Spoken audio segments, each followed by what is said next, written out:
The neighborhood was built to look peaceful, almost too peaceful, as if calm had been engineered into every sidewalk, tree, and driveway. Maplewood Ridge had been designed to feel safe, balanced, and orderly. A place where families could grow without worrying about the chaos of the outside world. White fences framed green lawns. Street lamps glowed softly at dusk. Even the curves of the roads were planned to slow people down, to make them breathe. What no one in Maplewood Ridge ever considered was that the person who designed all of it still lived there. Years earlier, when the land was nothing more than open fields and faded farm roads, it had been shaped by a single architectural vision. Every park, every drainage line, every lot boundary, every sidewalk, and even the spacing between homes had been created from one set of blueprints. Those blueprints had been drafted not by a corporation, but by a quiet professional who believed that communities should be built for people, not rules. That professional was me. After the neighborhood was completed, I had chosen to buy one of the houses and live quietly among the people who would one day call it home. I did not seek recognition. I did not place plaques or signatures anywhere. My satisfaction came from watching families grow in a place that I had designed to support them. But Maplewood Ridge had changed. What started as a warm, welcoming community slowly became a place ruled by fine print and fear. The Homeowners Association gained more power with every passing year. Rules became thicker. Penalties became harsher. The board became more distant from the people they were supposed to serve. And at the center of it all stood the HOA vice president, a woman whose presence alone could make neighbors lower their voices and avoid eye contact. Karen had not been part of Maplewood Ridge when it was first built. She had arrived later, purchasing a large corner home and quickly inserting herself into every committee, every vote, and every decision. Her confidence was not rooted in kindness or service, but in authority. She believed that rules mattered more than people. Over time, the HOA stopped being about maintaining the neighborhood and started being about controlling it. For most residents, it was easier to comply than to challenge. But for me, the fence was different. My backyard faced a small greenbelt that bordered several properties. Children used it as a shortcut. Dogs wandered through it. Strangers could see directly into my home. When I designed the neighborhood, the greenbelt had been intended as a shared, open space, not a pathway through people's privacy. So I built the fence. It was not tall. It was not ugly. It was designed to match the style of the neighborhood, using the same materials and proportions that I had originally specified in the master plan. It was placed exactly on my property line, not an inch beyond. To me, it was a restoration of the original vision. To Karen, it was a violation. The notice came folded neatly and delivered without warning. A fine for unauthorized construction, a deadline to remove the fence, a warning of escalating penalties if I did not comply. There was no mention of safety, no concern for privacy, only the cold language of enforcement. Karen did not come to discuss it. She did not ask why. She did not even look at the fence closely. To her, it was simply something to punish. The fine was small at first, but it carried a message. In Maplewood Ridge, the HOA ruled everything, even the lines between what belonged to someone and what did not. I did not respond. More notices followed, larger fines, threats of legal action. Karen began to visit the property, walking slowly along the fence with a clipboard, documenting every inch as if it were a crime scene. Neighbors watched from behind their curtains, afraid that standing too close to me might draw her attention. What none of them knew was that the fence was not only legal, but perfectly aligned with the original neighborhood design. The problem was that no one had ever bothered to read those original plans. Karen believed she owned the rules, but she did not know who wrote the ground beneath her feet. As the fines piled up and the pressure increased, the situation began to draw quiet attention. Some neighbors whispered about how unfair it was. Others avoided the topic altogether. Fear had a way of spreading faster than truth. Karen, confident in her power, prepared to escalate the matter, and she had no idea that the foundation of her authority was about to be tested by the very person who built it. By the time the second round of fines arrived, the entire street had begun to feel different. The quiet order that Maplewood Ridge once prided itself on had shifted into something tighter and colder, as if every mailbox, every trimmed hedge, and every parked car was being watched. Karen's influence had grown steadily over the years, but now it was impossible to ignore. The fence, simple and clean as it was, had become a symbol of defiance. Neighbors did not say it out loud, but they felt it. They had all received warnings before, some for leaving trash bins out too long, some for hanging the wrong kind of curtains, others for painting their doors a shade that was too bright. Everyone had complied. Everyone had paid. Everyone had learned that resistance was more expensive than obedience. The fence, however, remained. Each day, it stood quietly in the sunlight, exactly where it was supposed to be. Children still played near it. The greenbelt still curved gently behind it. Nothing about the neighborhood had changed except the tension in the air. Karen's office sent more letters, each more threatening than the last. Penalties grew. The language became sharper. Legal terms replaced polite requests. The HOA wanted the fence gone. not because it harmed anyone, but because it reminded them that their power was not absolute. I continued to say nothing. There is a difference between ignoring something and preparing for it. Silence can be a form of patience, and patience can be a form of strength. Behind the scenes, I was revisiting something that had not been opened in many years. Boxes of original documents, blueprints, and planning approvals filled my study. Each sheet of paper carried the story of Maplewood Ridge before it was just another HOA-controlled suburb. These were not suggestions or ideas. They were the legal and architectural backbone of the entire neighborhood.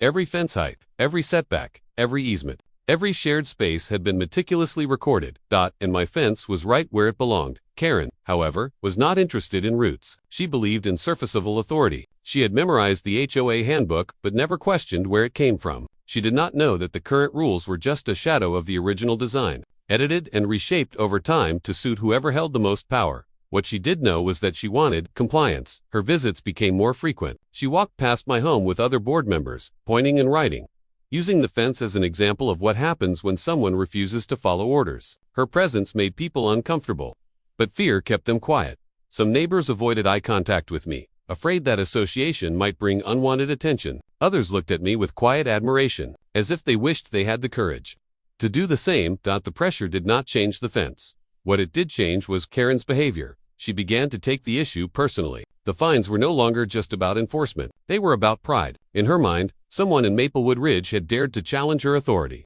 and that could not be allowed. That HOA scheduled a hearing. It was meant to be the final step before legal action, a formal meeting where I would be forced to either remove the fence or face escalating penalties that could lead to liens, or worse.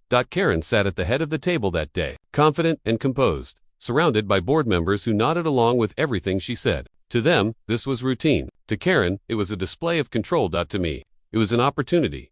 As the hearing date approached, the tension in the neighborhood grew. People whispered in driveways. Some checked their mailboxes nervously. Others wondered if the HOA might come after them next. The fence had become more than a structure. It had become a question. How much power was too much? Karen believed she already had the answer. What she did not realize was that Maplewood Ridge was built on something stronger than her rules. It was built on a foundation of careful design, legal boundaries, and a vision that put people before politics. That foundation was about to be uncovered. The days leading up to the HOA hearing felt heavier than the air before a storm. Maplewood Ridge looked as perfect as it always had on the surface. But beneath the trimmed hedges and painted fences, something was shifting. People were paying closer attention. The letters, the fines, the warnings. All of it had reminded them that the calm of their neighborhood was fragile.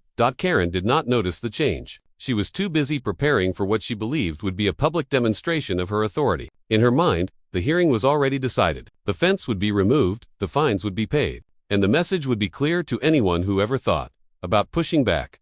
But the truth had been waiting far longer than Karen had. On the morning of the hearing, I arrived with more than just confidence. I carried folders filled with documents that most people in Maplewood Ridge had never seen. Original plats, zoning approvals, environmental studies, easement maps, architectural drawings. Each page was stamped, signed, and dated from the very beginning of the neighborhood's creation. They were not just old papers. They were the legal skeleton of Maplewood Ridge. The meeting room was filled with board members and a handful of curious residents who had decided to watch. Karen took her seat with the calm of someone who believed she was untouchable. The case was presented as a simple violation, an unauthorized fence, a homeowner who refused to comply, a rule that had been broken. What followed was not simple. One by one, the documents came out. The original neighborhood design showed that the greenbelt was never meant to function as a shared passageway. It was a visual buffer, a safety zone, and a privacy barrier. Property lines were clearly marked. Setback rules were defined with precision.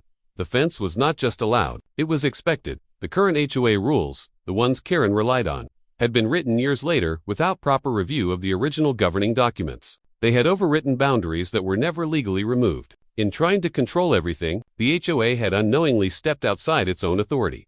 Karen's confidence began to crack. What made it worse was that the person presenting the evidence was not an outside lawyer or consultant. It was the homeowner she had been trying to intimidate. The realization came slowly. Then, all at once. The neighborhood was not just where I lived. It was something I had created. Every curve of every road, every placement of every home, every shared space and every private boundary had been designed with purpose. I had not built the fence out of defiance. I had built it to restore what had been lost. The board members began to shift in their seats. Some of them looked at Karen with confusion. Others looked at the documents with concern. Karen tried to regain control. But authority means nothing when it stands on a false foundation. The fines were questioned. The rules were The power of the HOA was suddenly smaller than it had been an hour before, for the first time since he arrived in Maplewood Ridge. Karen was not the loudest force in the room. The hearing ended without a decision, something that had never happened before. The board needed time to review the documents. The fence, once labeled a violation, was now a legal uncertainty. Outside the room, neighbors looked at me differently, not with fear or curiosity, but with something closer to respect. They had seen what happened when someone knew the truth beneath the rules. Karen left that day, without saying a word, but her silence was louder than anything she had ever spoken. She had built her power on control, had built the neighborhood on truth, and only one of those could last. The days after the hearing felt different in Maplewood Ridge. It was not a dramatic change that people could point to, but a quiet shift in the way the air itself seemed to move through the streets. Lawns were still trimmed, cars were still parked neatly in driveways, and the street lamps still glowed softly at night, but something invisible had loosened. Fear no longer held the same grip. Karen did not make her usual rounds. Her absence was noticed immediately. For years, her presence had been a constant, like a shadow that passed over every mailbox and hedge. When she stopped appearing, people began to realize just how much space her authority had been occupying. The HOA board, now burdened with documents they had never bothered to read before, met quietly. Lawyers were consulted. The original blueprints were reviewed. The neighborhood's true legal framework, buried beneath layers of rewritten rules and unchecked power, began to re-emerge. Every discovery pointed to the same truth. The HOA had overreached. Fines had been issued without proper authority. Rules had been enforced that contradicted the original development plan. Property boundaries had been ignored in favor of convenience and control. Karen had not built the system, but she had used it to its fullest advantage. When the board finally issued its findings, the message was carefully worded but impossible to ignore. The fence was legal. The fines were invalid. The HOA had to return every dollar that had been collected in error, not just from me, but from dozens of homeowners who had been quietly penalized over the years. That it was not just about one fence anymore, it was about justice. Karen's power collapsed not with a single dramatic moment, but through the slow, undeniable weight of truth. She was removed from her position as vice president. Her influence over the board evaporated. The same rules she had once enforced with ruthless confidence were now being rewritten to align with the neighborhood's original intent. She faded from community leadership the way she had once dominated it, quietly and without ceremony. Neighbors who had once kept their distance began to speak more freely. Stories surfaced. Fines that had never made sense. Threats that had felt personal. Moments of humiliation that people had carried in silence. The neighborhood was remembering what it had been like before fear became part of daily life, and through it all, the fence remained. It stood not as a symbol of defiance, but as a reminder that rules without purpose are just tools for control, and that communities are strongest when they remember why they were built. I did not seek credit. I did not step forward to claim recognition for designing Maplewood Ridge.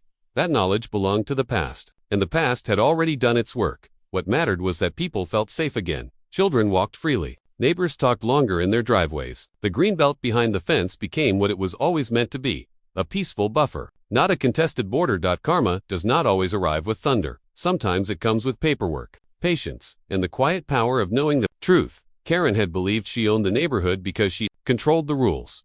She never realized that the real power had been built into the ground beneath her feet long before she ever arrived, and the neighborhood, once again, belonged to the people who lived in it.